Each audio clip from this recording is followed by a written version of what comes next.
Hey guys, this is Zach, Dreamedia Home Theater. Just arrived on another theater project here in the Richwoods community in Frisco, Texas. And we're going to be utilizing the R820F towers in the front left and right. And then the R34C for the center, silver ticket screen.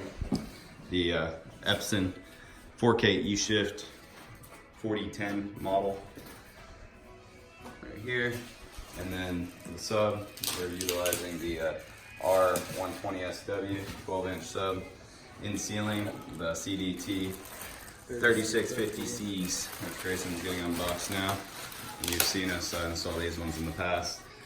For power and amplification, we're using the Marantz SR 5013. And that's a quick little overview. I'll upload a video once we start getting into this.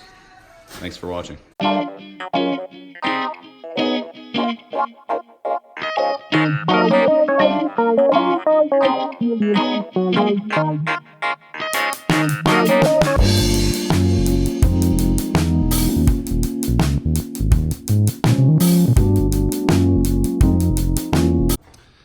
Alright, this is Grayson installing the Klipsch CDT 3650C in ceiling aimable speaker.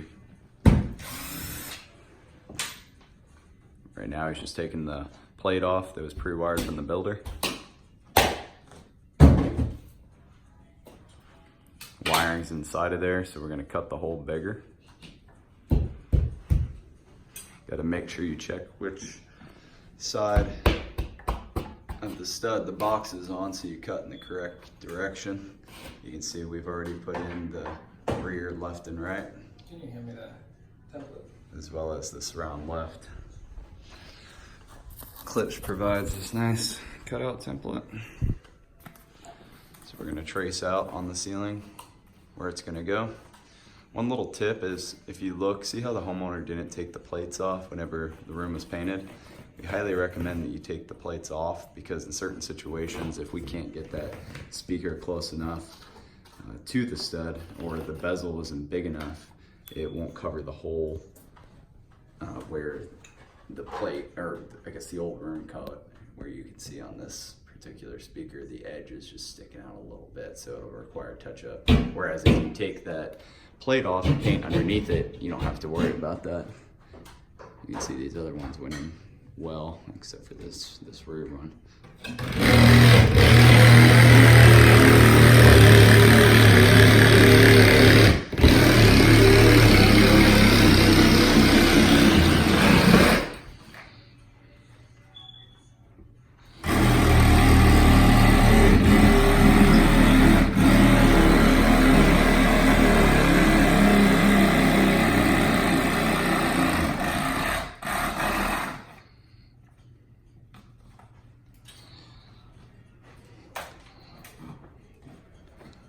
Take your drywall saw and cut out the hole after you trace out that template, and then you got to pop out that box, which is nailed into the stud, just like that.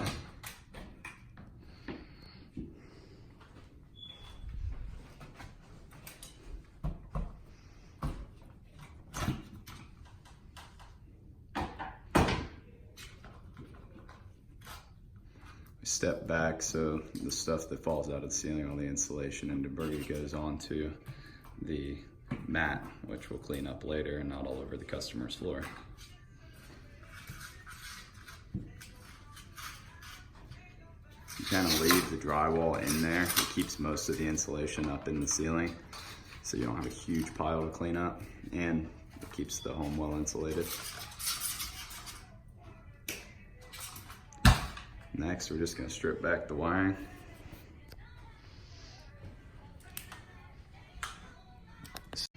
This is just 16-2 speaker wire. In-wall rated, pre-wired when the home was built. Then we're going to take the speaker.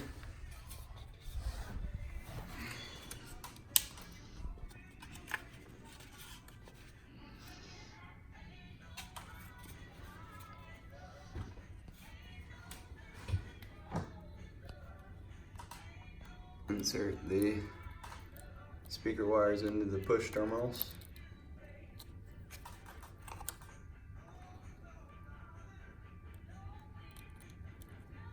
Just like that. Make sure all of your strands are in there.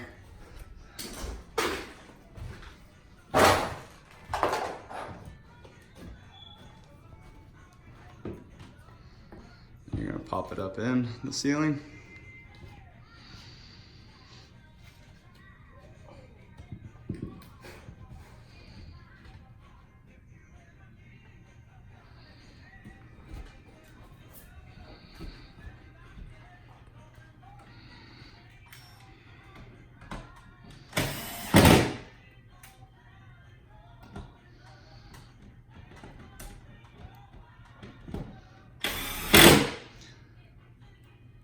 You got 4 little wings that pop out and secure speakers to the ceiling.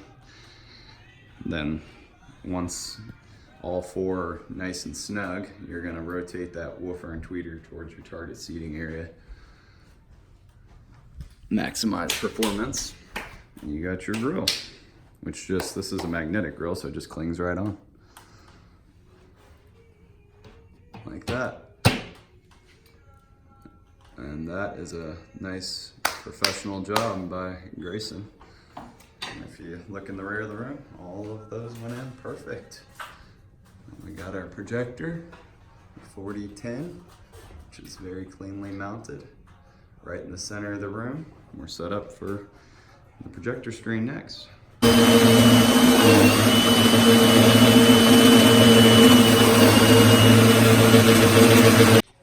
Alright, check it out, guys. We got the silver ticket screen. I actually had to look at the box pretty hard to figure out which one it was because I don't put their name on it. Anyways, I have lots of people contact me about this particular screen. They're like, hey, Zach, why are the screens that you offer so expensive? Well, I just wanted to do a quick little video to show why. I pack it up in this small little box, which is like half the size of the typical screens, which they save on shipping. But the overall product is broken into several different sections, which tend to sag. Now, they do have this metal rod, which you slip down in between the middle to kind of keep it together. Whereas the screens we offer, it just has one solid piece all the way down.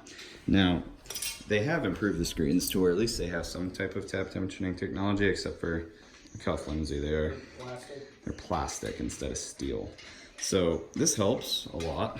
You can see what happens is these slide right through the screen all the way down like that, and then they closed around. Yeah, and they're not really closed, so it doesn't. It's not quite as secure of a connection, but it does have tab tensioning, which is good. And then they have steel corners, 90-degree corners, which is good. Trying to pick out the pros here. You can see the quality of the material too is a lot more stretchy and not as good of quality. And then I would say the biggest difference is just the points in between the screen where we get sagging, and over time wrinkles. Not a bad, screen for a couple $100, but definitely you can see the quality of the product is lacking in comparison to the screen innovations and Dragonfly screens that we offer. I'll get it up on the wall though and show you guys what it looks like with this Epson 4010.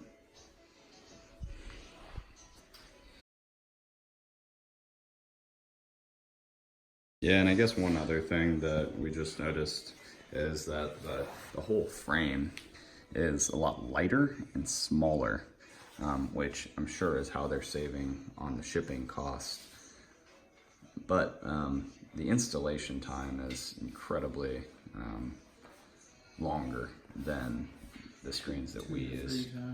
Yeah, if I had to estimate, yeah, we're professionals doing this every day, and I would say it definitely is 2 to 3 times longer versus the screens that come in larger pieces and are more heavy duty, as well as just things like this, the fact that they don't have the fabric going all the way through.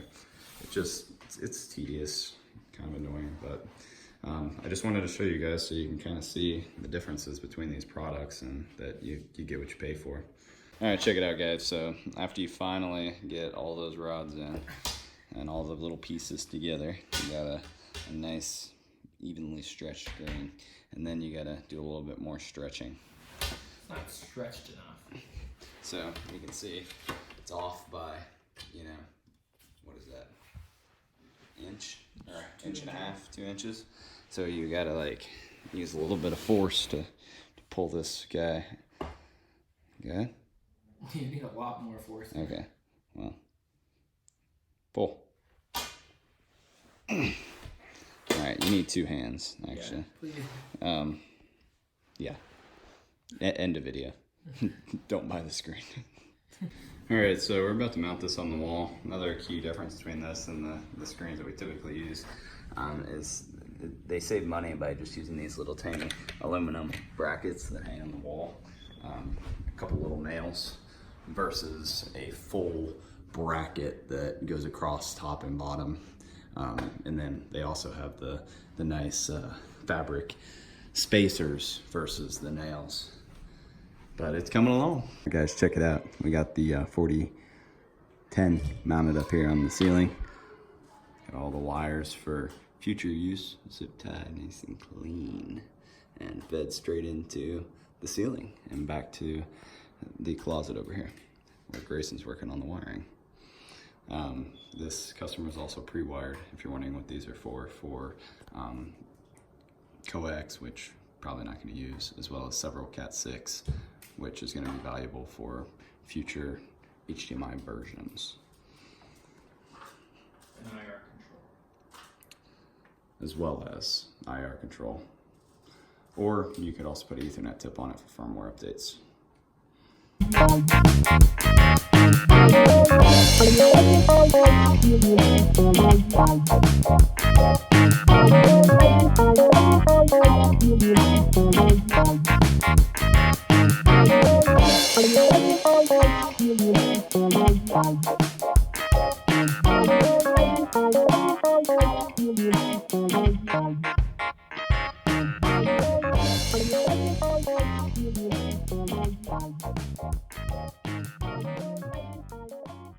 Guys, we just finished up this installation with the Klipsch Reference towers, center, and a 12-inch sub, and I wanted to show in particular this Epson 4010 model, which is the same as the same spec sheet as the 4050 that you've seen in our videos.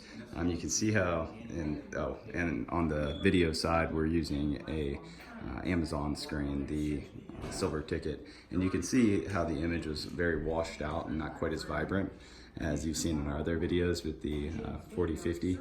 This is a direct representation of the questions that I've had a lot recently regarding the Amazon screens matched with the Epson entry-level projectors, the 4010 and the 4050.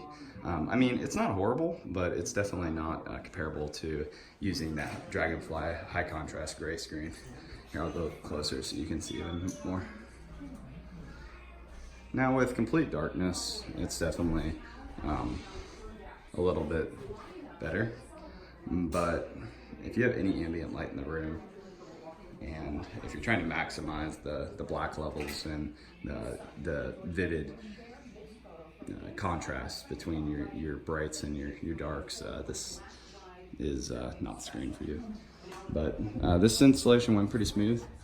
The in-ceiling speakers are those 3650s, which are still a current model, and we did a 7.1 channel.